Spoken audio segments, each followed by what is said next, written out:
بسم اللہ الرحمن الرحیم۔ السلام علیکم جی سامعین، میں ہوں آصف علی اور آپ دیکھ رہے ہیں میرا یوٹیوب چینل۔ میں امید کرتا ہوں آپ سب لوگ خیر و عافیت سے ہوں گے۔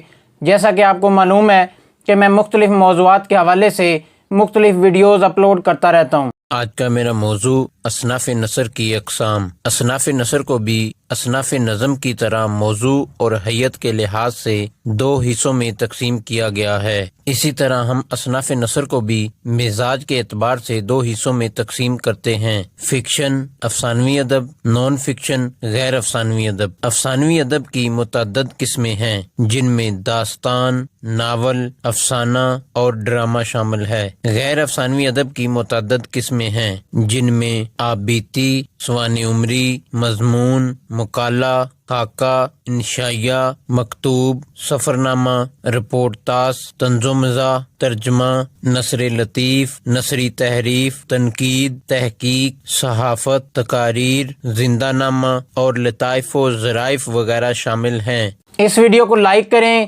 شیئر کریں۔ اگر آپ اس چینل پر نئے ہیں تو چینل کو سب سے پہلے سبسکرائب کریں اور میری تمام ویڈیو کو دیکھنے کے لیے بیل آئیکن کو دبائیں اور میری تمام ویڈیو سے باخبر رہیں۔ اس کے علاوہ آپ مجھے فیس بک، ٹویٹر، انسٹا پر بھی فالو کر سکتے ہیں۔ اب تک کے لیے اتنا ہی۔ اپنا اور اپنے عزیزوں کا خیال رکھیں۔ اگلی آنے والی نئی ویڈیو تک کے لیے اللہ حافظ۔